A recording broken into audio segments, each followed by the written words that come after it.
Anda masih bersama kami dalam Market Opening dan tentunya masih bersama dengan Bapak Octavianus Audi selaku pengamat pasar modal. Dan sebelum kita lanjutkan ulasan tadi emiten per emiten pemirsa, kita cek terlebih dahulu posisi indeks harga saham gabungan pada pembukaan di sesi 1 di mana hingga pukul 9 waktu Indonesia Barat atau 9 lebih 8 menit waktu Indonesia Barat, IHSG masih bergerak positif naik 0,11% ke level 6.019,799 dan jika kita lihat nilai transaksi masih belum begitu signifikan 752 miliar rupiah. Pak Audi, apa yang bisa kita lihat dari posisi pembukaan di hari ini? Ya, sebelum sudah diekspektasi sebenarnya masih ada berpeluang untuk tren jangka pendek ISG kita menguat. Ya, salah satunya mungkin salah satu pendorong itu selain dari laporan keuangan juga ada pembagian dividen tahun 2020. Jadi memang itu agak sedikit memberikan setidaknya stimulus untuk para investor mulai membeli saham di indeks kita lagi. Ya, tapi kalau untuk tren yang lebih menengah, ya saya pikir dengan adanya data-data positif dari negara-negara maju yang merupakan negara-negara untuk investasi juga, saya pikir ini akan sedikit menghambat secara jangka menengahnya untuk ISG kita. Ya, jadi untuk saat ini memang masih dikatakan ya masih inline lah pergerakannya. Oke, masih cukup inline begitu ya dan jangka pendek masih punya potensi menguat meskipun data-data yang lain juga tetap harus diperhatikan. Baik, itu untuk IHSG-nya pemirsa di hari ini terutama di posisi pembukaan sesi 1 hari ini. Sementara itu kita kembali lanjutkan tadi ulasan emiten, kita berhenti di PSAB tadi sudah ada MDKA, PSAB, sementara saya bergeser ke emiten berikutnya ada MEDC atau Medco yang juga tadi kita bahas terkait dengan rally komoditas tembaga. Untuk Medco sendiri apakah memang cukup terpengaruh positif dan trennya kemana sebetulnya untuk Medco, Pak Audi? Ya, sebenarnya kalau untuk Medco ini lebih korelasinya ini lebih kuat dengan harga minyak atau oil. Karena memang komposisi terbesarnya Medco ya masih dipengaruhi dari pergerakan harga minyak itu sendiri. Jadi semakin tinggi harga minyaknya kemungkinan pendapatan Medco pun akan terkerek. Nah, kalau dilihat secara pergerakan atau tren, dia sebenarnya sudah mulai melewati fase sideways. Jadi sama sepekan kemarin Medco ini masih bergerak terbatas. Itu ada level 610 ini masih ditahan. Tetapi akhirnya hari ini dia sudah mulai lewat dari level 610, sekarang sudah di 625. Jadi saya pikir ini sudah mulai rally lagi. Jadi ini juga salah satu yang boleh diperhatikan untuk Medco, untuk tren jangka pendek sampai dengan menengah. Dengan level targetnya itu sampai dengan di 715. Jadi memang masih cukup lumayan spreadnya kalau untuk Medco. Oke, masih ada spread yang cukup lumayan untuk Medco seiring dengan kenaikan harga minyak karena kita tahu kemarin juga harga minyak mengalami kenaikan begitu ya seiring dengan berbagai sentimen salah satunya kenaikan lonjakan virus kasus COVID-19. Berarti jika memang harga minyaknya masih terus improve mengalami kenaikan, Medco memang masih punya potensi ya Pak Audi ya?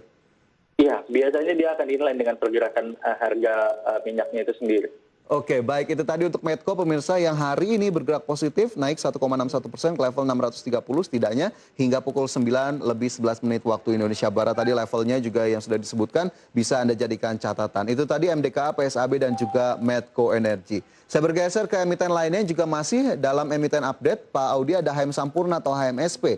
Ini catatannya laba bersih turun 22,28% secara year on year pada kuartal 1 2021 menjadi hanya 2,58 triliun rupiah.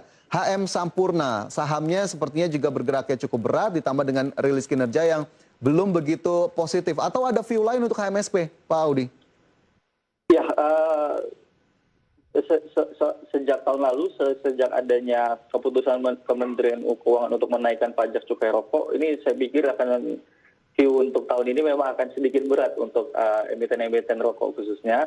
Ya, karena memang ini sudah kita lihat dari tahun ke tahun memang sudah pasti naik kalau untuk cukai rokok. Tapi salah satu pendorong atau pemberat dari HMSP ya salah satunya adalah kenaikan beban operasional juga. Dan kalau kita lihat di sini dari data sheet yang dikeluarkan HMSP kemarin, ya di sini memang kelihatan pendorong utamanya itu adalah sigaret kreatif mesin ini turunnya cukup lumayan. Jadi memang dari sekitar 77% sekarang posisinya tinggal 75% penyumbang pendapatan. Jadi saya pikir ini adalah salah satu dampak juga dari pemberatnya harga saham HMSP itu sendiri.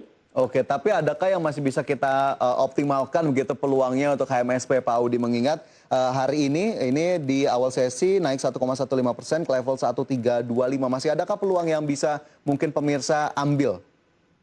Ya, biasanya kalau untuk sektor consumer ya, sebenarnya ini kan adalah sub dari consumer, itu lebih dipengaruhi dari data inflasi juga, di mana tingkat kemampuan konsumsi masyarakat kita, dan kalau kita tahu juga masih belum begitu signifikan dan beberapa kali juga kita deflasi. Jadi saya pikir di sini juga menggambarkan perilaku dari konsumsi di masyarakat juga kecenderungan menurun, jadi memang akan berdampak. Dan kalau kita lihat peer-nya juga, walaupun emiten-emiten yang lain yang sejenis dengan HMSP ini juga kurang lebih sama. Jadi memang saya pikir ini lebih dikarenakan memang daya beli masyarakat kita juga yang kecenderungan masih belum membaik atau belum menguat. Jadi ini sedikit memberikan dampak juga untuk HMSP itu sendiri. Jadi view-nya belum bisa masuk atau belum direkomendasikankah untuk saham ini, Pak Audi?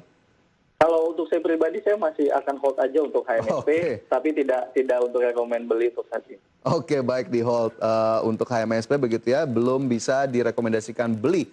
Tadi juga sejumlah faktor bisa dilihat ya pemirsa, terutama dengan faktor-faktor ataupun kondisi perekonomian saat ini yang memang secara langsung dan tidak langsung berkorelasi dengan pergerakan di sektor consumer. Salah satunya ada HM Sampurna ataupun HMSP. Baik, itu tadi salah satu emiten update di hari ini pemirsa, dan saya ingin bergeser ke saham-saham yang memang masuk dalam radar ataupun universe atau rekomendasinya Pak Audi nih ya. Tadi saya sudah dapat informasinya, ada TINS, kemudian Harum, LPPF, dan juga ada Raw Energy. Boleh kita ulas ya Pak Audi satu persatu. Ada TINS, lagi-lagi dari sektor mining. Kenapa kemudian ini cukup menarik, TINS? Ya, kalau untuk TINS ini, kalau kita lihat juga harga, sekali lagi ya, karena timah ini kan penjualan terbesarnya adalah dia menjual tin atau menjual timah. Ya, dan kalau saya lihat di sini pergerakan historical untuk harga timahnya itu sendiri, ini sudah juga menunjukkan sampai dengan harga record tertingginya. Ya, jadi memang tahun ini banyak sekali banyak sekali komoditas yang mulai rally dan bahkan sudah mulai membentuk new high-nya. Dan kalau kita lihat harga tin ya per tanggal kemarin itu adalah di 30 ribuan, dan untuk level tertingginya harga tin itu adalah di level 32 ribu. Jadi saya pikir rally yang cukup signifikan dari harga timah ini sendiri pasti akan mendongkrak pendapatan dari PT Timah.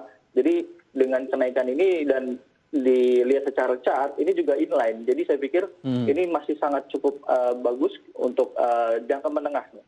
Oke, cukup bagus untuk jangka menengah. Yang bisa diperhatikan untuk para pemirsa saham TINS di level berapa, atau adakah kemudian entry level yang cukup baik mengingat saat ini saham TINS berada di kisaran 1.720?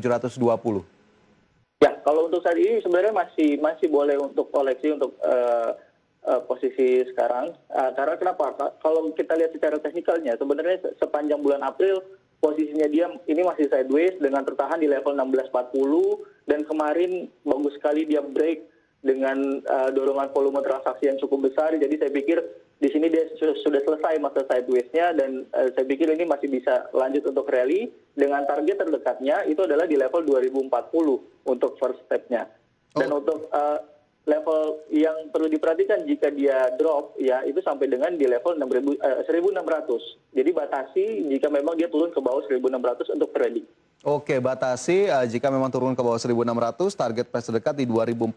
TINS masuk dalam rekomendasi Pak Audi di hari ini. Baik, itu tadi ulasannya untuk TINS. Sementara sektor pertambangan lainnya ada Harum yang juga masuk rekomendasi Pak Audi. Bagaimana kemudian view untuk Harum?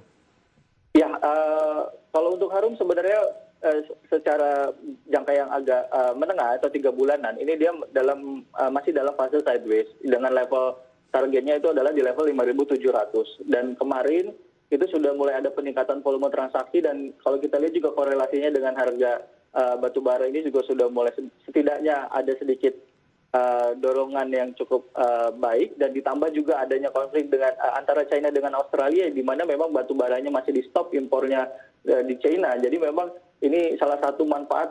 Dan kalau kita lihat juga average selling price batu bara tahun ini memang ditargetkan kecenderungan akan naik, dan ini akan sangat berdampak terhadap emiten batu bara. Khususnya salah satunya adalah Harum. Oke, lantas dengan kondisi demikian untuk Harum sendiri sarannya seperti apa ini? Ya, kalau untuk Harum masih boleh trading di harga rentang sekarang di level 5.000 sampai dengan 5.100. Ini masih boleh dikoleksi dengan targetnya 5.700, target pertamanya.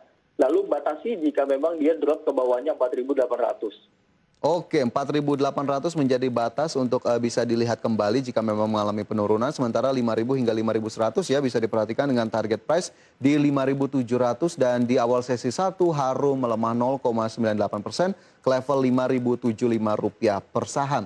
Ada Tins dan Harum mewakili sektor pertambangan. Sepertinya sebelum kita bergeser ke emiten berikutnya dari retail, ternyata LPPF masuk dalam rekomendasi. Nah ini cukup menarik ini di tengah kinerja yang cukup berat. Kenapa kemudian LPPF masuk dalam salah satu rekomendasi?